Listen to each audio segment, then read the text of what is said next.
Stand by all stations. Attention, all districts. A 5-alarm fire. 5 bells. Move in immediately. That's it. Let's roll. Let's go. Firefighters!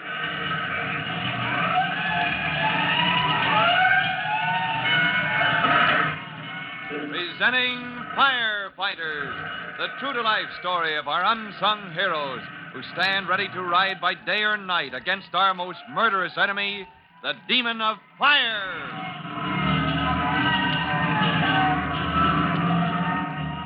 In just a minute, we'll visit Fire Department headquarters, where Chief Cody, for some mysterious reason, is shaking his head ominously over Tim Collins' request for a transfer to the rescue company.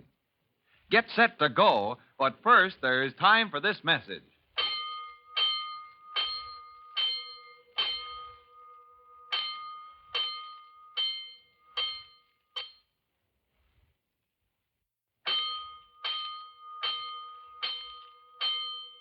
Let's go, firefighters. Let's go to the office of Chief Cody at Fire Department headquarters, where the chief, you remember, is talking with Tim Collins about the young fireman's request for transfer to the rescue company. Tim can't understand why Chief Cody is just told. Collins, I'll be honest with you. I could put your transfer into effect this minute, but you don't realize what you're asking for. I see, sir. You think I'm not ready for such a tough assignment. No, Collins, you don't see. Confound it, you're ready. Your record in training school, on the hook and ladder truck, and on the engine company. Your rating at the promotional school. Everything adds up to a record few men could beat. Well, then, Chief Cody, I don't see Son, why you... the truth is, if you go into the rescue company, you'll be in hot water from the moment your transfer is made known. Hot water? Yes.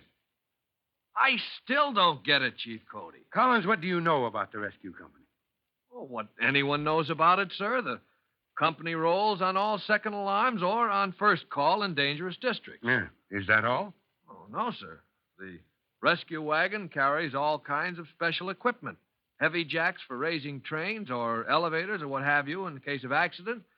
Cutting torches, gas masks and helmets, and forcible entry tools, foam generators for fires and oil. Oh, yes. But the men, Collins, the men, that's what's important. Oh, I know the men, sir. Now, let me finish, Collins. These men are hand-picked, and they're a tough, hard-bitten lot. Jealous of their reputation. Well, they have a right to be, sir. There isn't a false alarm in the whole company. And there never will be, son. What I'm trying to tell you is that they'll give you a bad time when you first join up. Oh, I get it. You mean they'll treat me like a green rookie, put me over the jumps until I get used to it. If they take a notion, they'll make you wish you had never been born.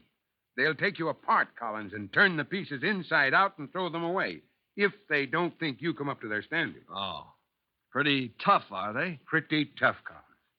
You've met them at fires. You've had your lungs full of smoke, your throat scorched, your face feeling as if it had been charred, your eyes feeling burned out of your head. And the rescue company boys gave you first aid as gently as so many nurses taking care of a scalded baby. But now... I see, sir. When a man has the nerve to try to break into this select society of theirs... If they don't succeed in breaking in, they'll break you. Oh, well, that certainly puts a new light on this request of mine, Chief. Well, then you'll reconsider your request, Collins?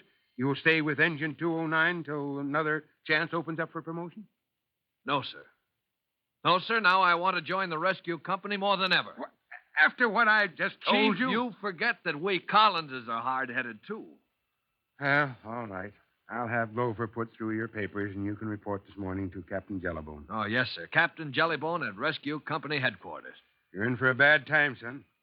But if you can stand it for a month or maybe 6 weeks, as long as it takes for those boys to size you up, you can hold up your head as a member of one of the finest units in the whole department. After this unvarnished warning from Chief Cody, Tim Collins knows he will be on his own, that he must earn his place the hard way among experienced men who are all much older and more experienced than himself. He is thoughtful as he walks into the assembly room at Rescue Company headquarters, carrying his boots, turnout coat, and helmet. Half a dozen men are talking round a table as Tim walks in. And so the cap yells, "Hey, Mishnosky." I yells back, "I got the lightning snatcher. I think he's a roast." Then the cap yells, "Leave him lay and make it dark." When he ain't pulled the juice? Don't you get it, Smokehead? The cap figures the roaster's a flopper. Maybe the Firo himself. And he's right. Yeah? How do you know he's right? Listen, old Cap Jellybone, he's always right. All right. So what happens? Here's this guy, this lineman, lying on the floor next beside the generator. You think he's burned pretty bad, but Cap Jellybone figures he's faking the accident. Maybe he's even the Firo, the firebug that touched off the blaze in the electric plant. Okay, so Cap figures if the guy's faking, he knows the juice is on. The generator's still running. And when we throw water to make it dark... Man alive, when that stream hits the generator, you and the firebug and the whole company will pick up enough electricity to light up the whole city for a month. No fooling, we don't need no street lights. Yeah, that's what I'm telling you. Hey, I got it. So Cap Jellybone figures if the guy ain't lying there unconscious, if he hears in maybe 2 seconds he's going to be electrocuted when the water hits the generator, maybe he'll give himself away. And Bezzy, listen. Huh? Soon as Cap yells, make it dark, and I make out like I'm going to turn loose with the water, up jumps the dead man and hollers, hey, no, let me out. and the dead guy runs out right into the arms of the fire dick, and they roll him off to the pokey. Oh, what a smart cookie, old Cap Jellybone. Hey. Huh? Hey, look, fellas. We got company. Don't let me butt in. Don't worry, kid, we won't. How long you been hanging around? Oh, just a couple of minutes. I just Heap got... snooping, huh? Listen in where you got no right. Oh, now, look, I just got here, and I'm supposed No, much. Don't bite the kid's head off. He don't mean no harm. Little young fella like him. Hey, who you looking for, Sonny? You brought your papa's lunch or something? Yeah, does this kid belong to any of you guys? Ever seen him before? Okay. Kid me. Maybe you're right at that. Yeah. See, Mush, this is a nice kid, this little young guy. He says maybe we're right. Yeah. What does he mean, maybe? Hey, you. What do you mean, maybe? Yeah, maybe we're right about what? Maybe you fellas are right. I'm sort of young for this company. The way I size it up, this could be the old men's home. What? Hold it, Mush. Old man's home. What does he think he... No, Mr. Mushnosky. Leave us reason with this little young kid. That can wait, Mr. Smokehead. I'm supposed to report to Captain Jellybone. He isn't in his office.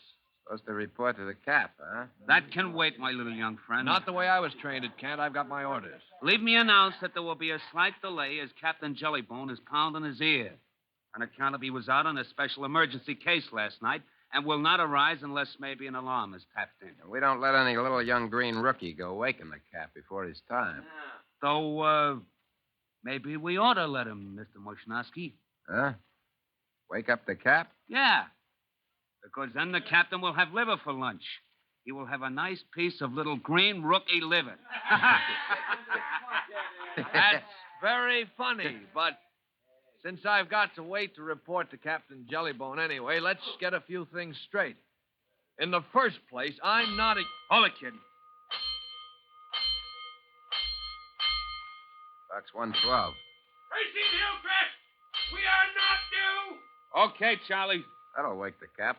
That's tough luck. He'd ought to have a right to get some sleep. Now, what was I saying? Or was it you that was saying, Mush?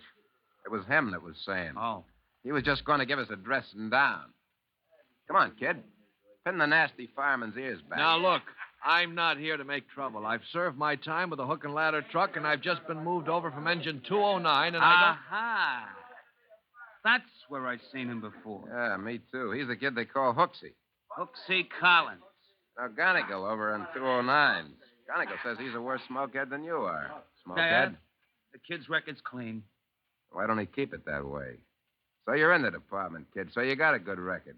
So why come busting in here where you're not wanted? Yeah, maybe we was kind of riding you, Collins. We didn't know who it was when you first come in. So, bygones is bygones, and why don't you go back where you belong? Yeah, come back in a couple of years when you're growed up. Go on home now while everybody's friends. Nope. I've got my orders, and I'm sticking. Oh, yeah? Can't take a friendly hint, huh? What do you say, Smokehead? Too bad. I guess we got to educate the kid. Come on, Mush. Come on, all of you. That's how you want it? All right. Attention. Here's Captain Jellybone. Well, Captain Jellybone came on the scene at a critical moment. just as Tim Collins was about to learn the truth of Chief Cody's warning about the men in his new company. Wisnowski, Smokehead, and the others, good firemen all, but they threaten a rough welcome for the newcomer who dares to join their rescue squad. But Tim Collins has a habit of making good, as you'll hear in our next true-to-life episode of The Firefighters.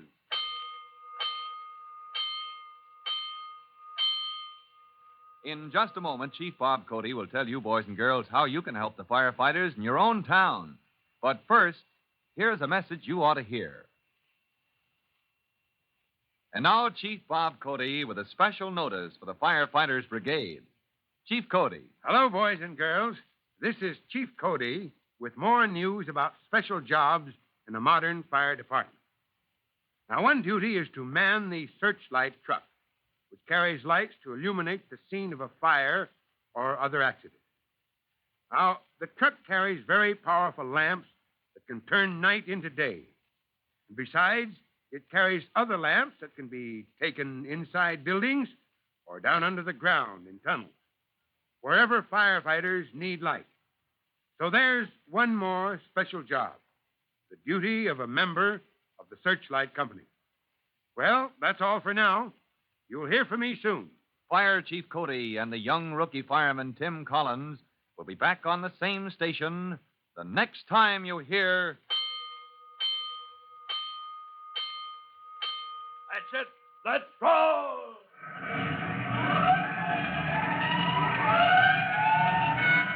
Let's go! Firefighters!